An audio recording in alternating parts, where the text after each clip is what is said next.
Ok. Donc Kim, bonjour et Bonjour. merci d'être avec moi aujourd'hui. Euh, on va parler aujourd'hui de l'Odyssée des étoiles qui est paru chez Rivage. Comment se passe ce voyage en France déjà? 네, 오늘 이렇게 인터뷰에 응해주셔서 감사를 드리고요. 네, 반갑습니다. 그래서 오늘 인터뷰 시간에 스텔라 오디세이 트리올로지에 대해서 이야기를 할 건데요. 먼저 지금 프랑스에 여기 오셨는데 지금 여행이 어떻게 잘 진행이 됐는지요? 여행 잘 하셨는지요? 잘 했으니까 지금 와 있죠. 예, 제가 바로 전에 이탈리아에서 열린 루카 코믹 페스티벌에 참여했고 지금 난트 유토피아레스 SF 페스티벌에 참석하고 있습니다. Bien sûr, le voyage s'est bien passé, c'est pour ça que je suis là aujourd'hui.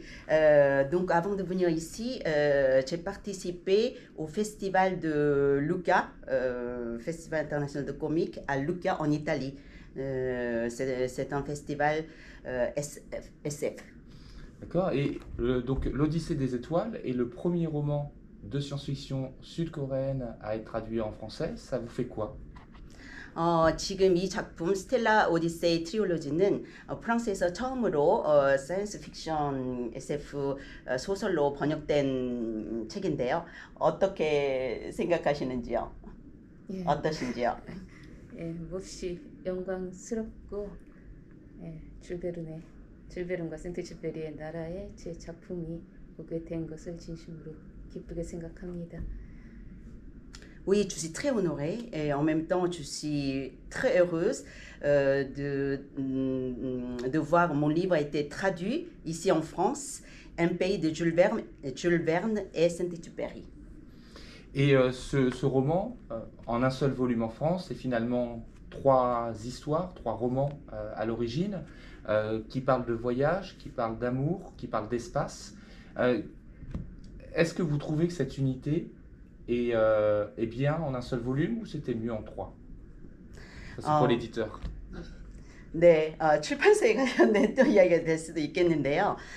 지금 이 스텔라 오디세이 트리올로지 이 작품이 프랑스에서는 세 권짜리가 한 권으로 엮어져서 나왔는데요. 그래서 지금 이 한 권의 책이 여행과 사랑과 우주에 대해서 이야기를 하고 있는데요. 이 세 권의 그 단편집이 한 개로 묶어져서 나온 거에 대해서는 어떻게 생각하시는지요? 예, 원래 한 권으로 묶여서 나오는 게 맞았고요. 단지 한국에서는 이 세 단편이 긴 시간차를 두고 출간되었기 때문에 제가 새로 사는 사람들이 과거에 제 책을 이미 샀던 사람이 책을 두 번 사는 일이 없도록 책을 분권해서 내자고 했고 그래서 지금 세 단편의 세트로 책이 팔리고 있습니다.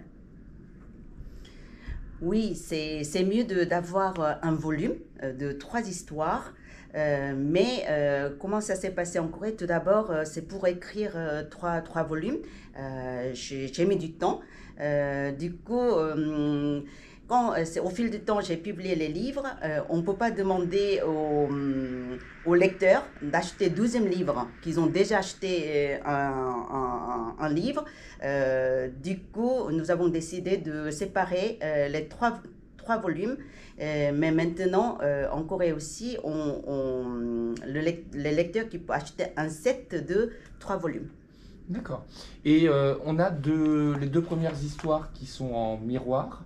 Nous avons d'abord l'homme qui attend, qui est censé attendre en tout cas dans l'espace.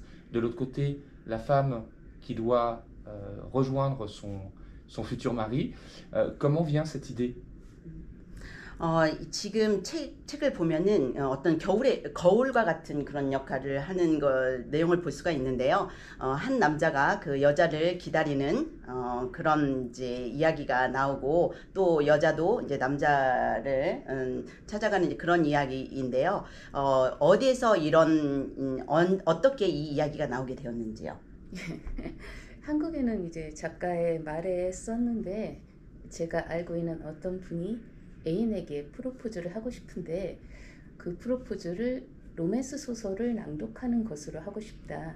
그래서 혹시 그런 용도의 작품을 써줄 수 있겠느냐 해서 제가 남자 한 명이 혼자서 읽을 수 있는 형태의 소설을 썼는데 그것이 당신을 기다리고 있어입니다. 그리고 두 번째 이야기는 이어서 Mais tout d'abord, je vais parler premier volume qui parle de Tu t'attends. Au départ, il y a une personne que je connais, c'est un homme qui m'a demandé d'écrire un roman. C'est une forme de récitation, une forme épistolaire. Qu'il puisse réciter le texte. Donc, le livre a été écrit pour qu'un homme puisse écrire, puisse réciter les lettres. Donc, ce livre-là qui ont été déjà les mots d'intention d'écrivain qui a été écrit dedans, mais ça n'est pas écrit dans le volume.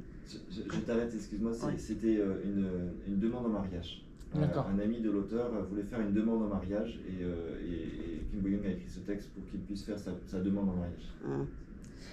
Donc, oui, ça c'est. Donc, c'était qui a dit pour le moment. Voilà, Ouais. c'était. Donc, voilà, c'est.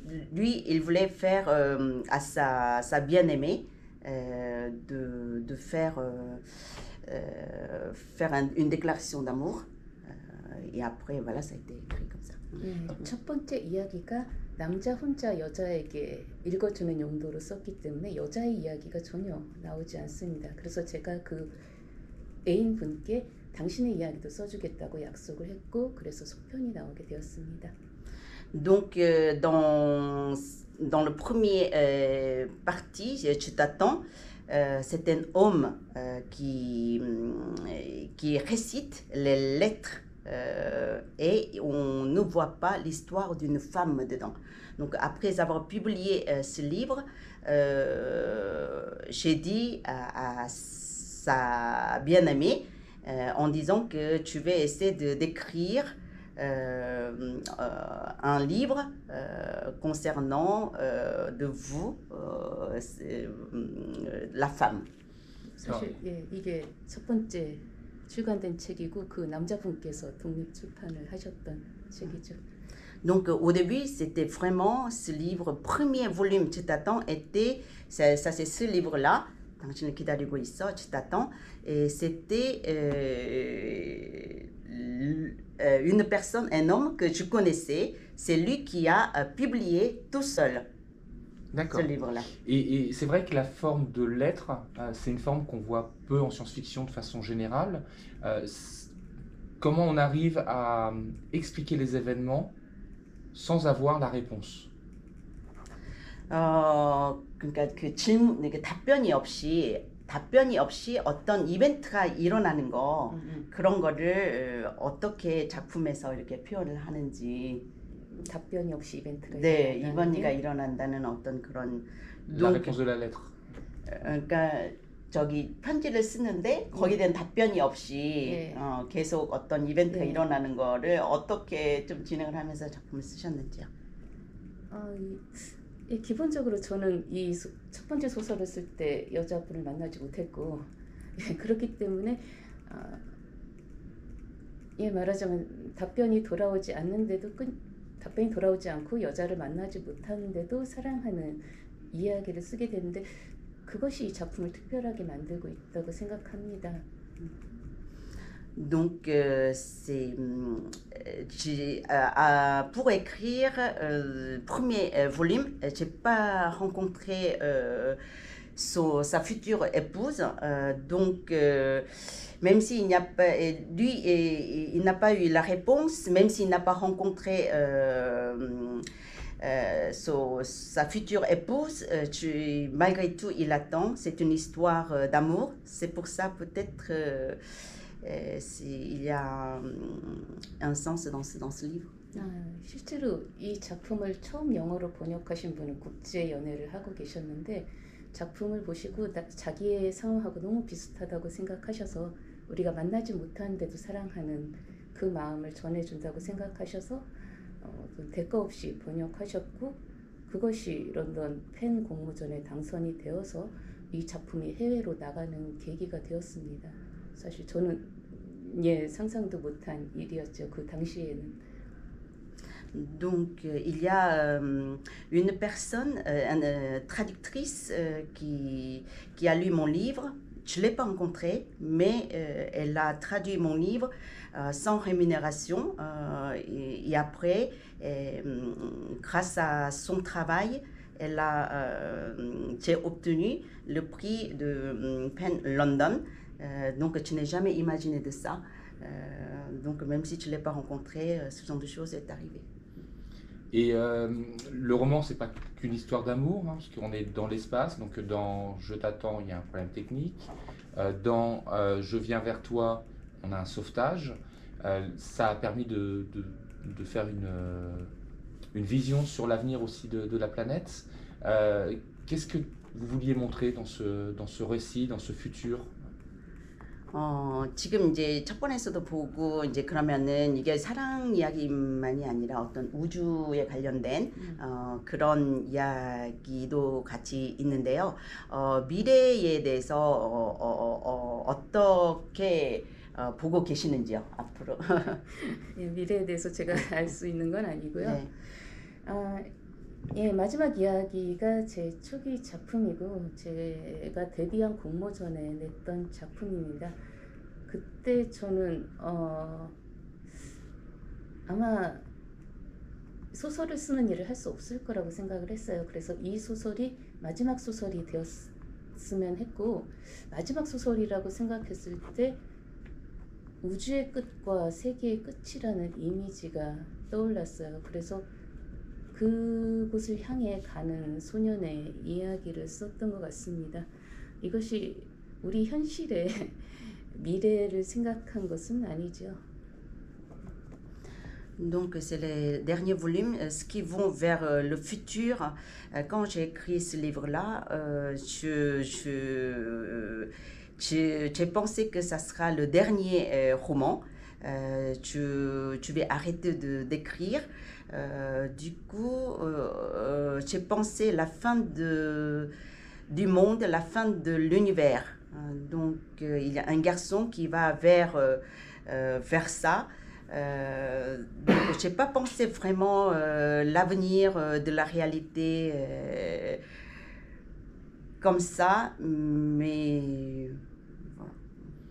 Et j'ai trouvé que le marié était beaucoup plus fataliste dans l'histoire, et j'ai trouvé qu'il subissait beaucoup plus que la femme, qui gardait une forme d'optimisme, un espoir de retrouvailles, là où l'homme, on se sentait un peu plus inquiet sur cette rencontre. Ces personnages, c'est du vécu, ça correspondait aussi à l'inquiétude du futur marié dans la vraie vie. C'est l'homme qui est plus inquiété. J'ai trouvé l'homme plus inquiet dans le. Oui. 오케이, d'accord. 그래서 이 작품을 이렇게 읽어보시면서 어떤 숙명적인 거를 말을 할 수도 있겠는데요. 이 작품에서 그 남자가 조금 더 걱정을 많이 하는 그런 거를 이렇게 읽을 수가 있었는데요. 이 어떤 인간의 삶에 있어서 어떤 그 부부들도 어떻게 남자들이 이렇게 걱정을 많이 하는 그런 거를 갖다가 이렇게 어떤 현실하고 관련된 그런 의미를 쓰신 것인지 아니시면 어떤 의도가 있으셨는지요? 사실 첫 이야기는 혼자서 낭독을 하는 용도로 쓰였기 때문에 자연스럽게 혼자 있는 것에 대한 고통이 많이 들어가 있는 작품이고요. 제가 그 이야기를 쓰고 다음 여자의 이야기를 생각했을 때 여자의 고통은 반대로 사람이 있는 것에서 올 것이다. 사람이 없는 고독을 견디는 것이 남자의 고통이라면 군중 속에서의 고독을 견디는 것이 여자의 고통이 아닐까 하는 생각을 그때 좀 했었습니다. Donc ces premiers volumes, Tu t'attends, c'est plutôt un homme qui lit tout seul ses lettres. Donc je voulais parler de la solitude sans homme. Mais pour deuxième volume, Tu viens vers toi, ça c'est plutôt de parler de la souffrance, solitude avec la foule.